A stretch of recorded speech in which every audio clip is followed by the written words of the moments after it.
अपना आंकलन होता है, मैं उसके ऊपर कुछ नहीं बोलना चाहता, परंतु मेरा भी आंकलन है, क्योंकि मेरा आंकलन ये है कि मोदी जी ने जो काम किए हैं, मुझे पता, उन्होंने गरीब के लिए 5 लाख रुपए का आयुष्मान कार्ड दिया है। आज गरीब व्यक्ति को इस बात की चिंता नहीं है कि उसके इलाज के लिए पैसा कहां से आएगा। ये सम्मान अगर कोई दे रहा है तो नरेंद्र मोदी की ही योजना है, जो गरीब व्यक्ति को संबल बढ़ाने का काम मोदी जी कर रहे हैं। और मैंने इसी आधार के ऊपर कहा था कि भारतीय जनता पार्टी बहुत बड़े मैंडेट के साथ एक तरफा जीत लेकर के आ रही है। इसका श्रेय पूरा का पूरा अगर जाता है वो मोदी जी को जाता है और कार्यकर्ताओं को जाता है। देखिए, इसके बारे में मुझे नहीं मालूम है, मेरे को नहीं देखिए, मेरी जो ड्यूटी थी मैंने वो पूरी की है। ये हमारा पार्लियामेंट्री बोर्ड तय करेगा। अभी हमारे ऑब्जर्वर भी आएंगे, वो ऑब्जर्वर और मुझे नहीं मालूम है, वो केंद्र तय करेगा, हमारा पार्लियामेंट्री बोर्ड तय करेगा।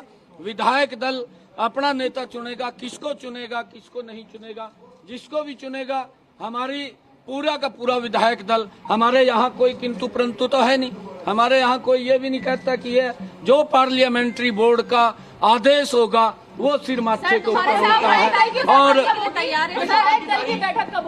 वो मैंने कहा है कि केंद्र तय करेगा, हमारे ऑब्जर्वर आएंगे, ऑब्जर्वर उसको जो आएंगे वो तय करेंगे। और जब दायित्व संभालने के लिए तैयार है, जिम्मेदारी नहीं, देखिए मैंने कहा है कि हमारा पार्लियामेंट्री बोर्ड इस बात को तय करता है और पार्लियामेंट्री बोर्ड का फैसला वो अंतिम फैसला है। जो भी फैसला उनका होगा वो सर्वमान्य है।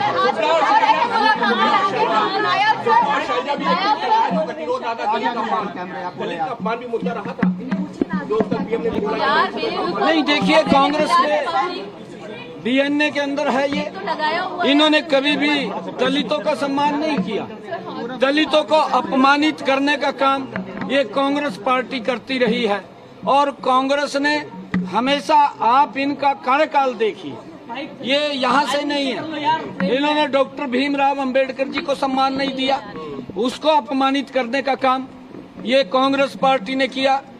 जिस पवित्र संविधान की रचना डॉक्टर भीमराव अंबेडकर जी जो उसके मुखिया थे, उन्होंने उसका निर्माण किया, उस पवित्र संविधान को भी अपमानित करने का काम ये कांग्रेस पार्टी कर रही है। इन्होंने पिछले इलेक्शन के अंदर उस पवित्र संविधान की बुक उठा करके किस प्रकार का झूठ वो देश के अंदर बोलने का काम किया। मैं बार बार ये बात कह रहा था, इनका झूठ 3 जगह चला है, एक हिमाचल में चला है, एक कर्नाटक में चला है, एक तेलंगाना में चला है, और अब इनका झूठ बिकने वाला नहीं है। अब इनका झूठ राजस्थान ने ठुकरा दिया है, मध्य प्रदेश ने इनके झूठ को ठुकराया है और छत्तीसगढ़ ने इनके झूठ को ठुकराया है। अब हरियाणा के लोगों ने इनको बाहर का रास्ता दिखा दिया है कि ये झूठ बोलते हैं, इनके पास झूठ से सिवाय कुछ नहीं है। इनकी मंशा को, इनकी सोच को आज समझ चुके हैं कि कांग्रेस विकास की बात नहीं करती, झूठ की बात करती है और उस झूठ को लेकर के उनको नकारती है।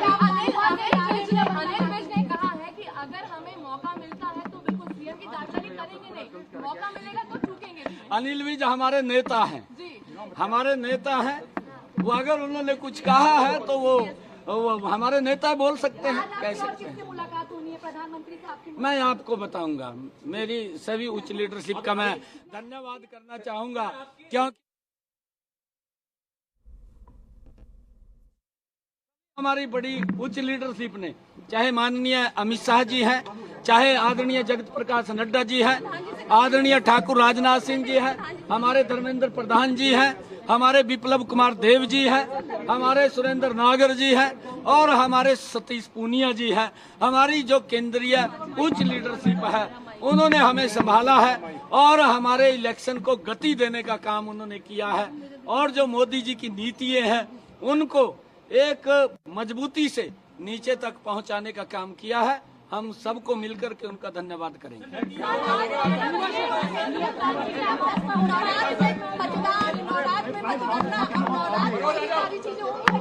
है जी, नवरात्र में मतदान और नवरात्र में मतगणना, अब नवरात्र में ही शपथ और तमाम चीजें होंगी हरियाणा। नहीं, देखिए ये विषय नहीं है, ये विषय नहीं है। मैंने कहा है कि हमारा पार्लियामेंट्री बोर्ड उसको तय करेगा। जब भी वो तय करेगा तो हमें जैसा आदेश करेगा लड्डू में बदल गई, हम जलेबी लड्डू में बदल गई। नहीं, हमारी जलेबी हरियाणा की बहुत ही फेमस है। मेरे गोहाना की जलेबी बड़ी फेमस है, परंतु जो व्यक्ति ने प्रेजेंट किया है कि उसकी फैक्ट्री लगेगी, उसका ये होगा, जलेबी के ऊपर बड़ी राजनीति की है। जलेबी हमारे हरियाणा में कई प्रकार की होती है। एक बारीक जलेबी भी होती है, एक मीडियम जलेबी भी होती है, एक ये गोहाना की प्रसिद्ध जलेबी है, ये भी ऐतिहासिक जलेबी है। परंतु इस हमारी जो हरियाणा का कल्चर है, हरियाणा की हमारी संस्कृति है, हमारे हरियाणा का जो खान पान है, अलग अलग क्षेत्र में अलग अलग है। कहीं की बर्फी फेमस है, कहीं की अमृति फेमस है, कहीं का घेवर फेमस है, कहीं का हमारा जो घेवर के साथ साथ फिरनी है वो फेमस है। परंतु उनको तो ये मालूम ही नहीं है कि ये चीजें भी फेमस है। वो तो किसी ने उनकी गाड़ी में एक डब्बा रख दिया और डब्बा रखा तो उन्होंने देखा कि इतनी बड़ी जलेबी यहाँ बनती है, तो उसको लेकर के वो उतावले हुए हैं थोड़े, उनको मालूम नहीं था। जब कल शुरू हुई थी तो पवन खेड़ा ने कहा था कि प्रधानमंत्री नरेंद्र मोदी और गृह मंत्री अमित शाह के यहाँ जलेबियां भिजवाई जाएगी। नहीं, क्यों नहीं भिजवाई? उन्होंने भिजवानी चाहिए थी। नहीं, हम भिजवा देंगे पवन खेड़ा के यहाँ, हम भिजवा देंगे। हमारे माननीय अध्यक्ष जी आप जलेबियां पवन खेड़ा के यहाँ और कांग्रेस के यहाँ पहुँचवाइए, जलेबियां जानी चाहिए वहाँ पे। जेजेपी इतनी बुरी तरह क्यों पिट गई, क्या वजह रही? क्षेत्रीय पार्टियां चल नहीं पाई चुनाव में। है जी, क्षेत्रीय पार्टियां क्यों पिट गई चुनाव में? इनेलो, जेजेपी, आम आदमी पार्टी, ये सब निपट गई चुनाव में। आम आदमी तो भ्रष्टाचार की दलदल में फंसी हुई पार्टी है, वो तो कांग्रेस से आगे है, और कांग्रेस और आम आदमी पार्टी का दोनों का आपस में तालमेल है। ये तो उनकी सीटों को लेकर के झगड़ा हुआ, नहीं तो लोकसभा में तो दोनों गले मिल गए थे, एक दूसरे को गाली भी देते थे, विधानसभा में भी मिलने वाले थे। और तो सीटों को लेकर के तालमेल नहीं बना, क्योंकि लोग समझ चुके हैं कांग्रेस भ्रष्ट है और आम आदमी उससे महाभ्रष्ट है। अगर कांग्रेस को महाभ्रष्ट कहें तो आम आदमी भ्रष्ट है, दोनों एक दूसरे के अनुरूप हैं। देखिए, उनको आप पूछ सकते हैं। हमने तो बार बार ये कहा है, INLD के नेताओं को भी कहा है कि भाई थोड़ा जोर मारिए, जोर मारना चाहिए।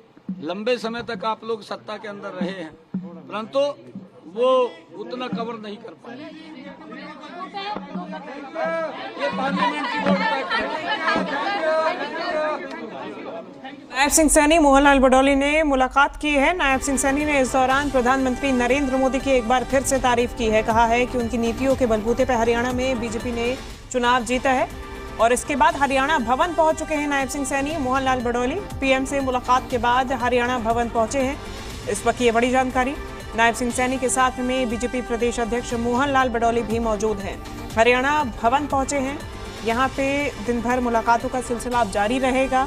बता दें कि नायब सिंह सैनी की अगुवाई में ही बीजेपी ने 2024 का ये विधानसभा चुनाव लड़ा था और भारी बहुमत से जीत हासिल की है। पूर्ण बहुमत बीजेपी के पास है। ऐसे में अब तीसरी बार सरकार बनाने जा रही है, हैट्रिक लगाने जा रही है। अब शपथ की तैयारी है, मंत्रिमंडल को लेकर चर्चा है।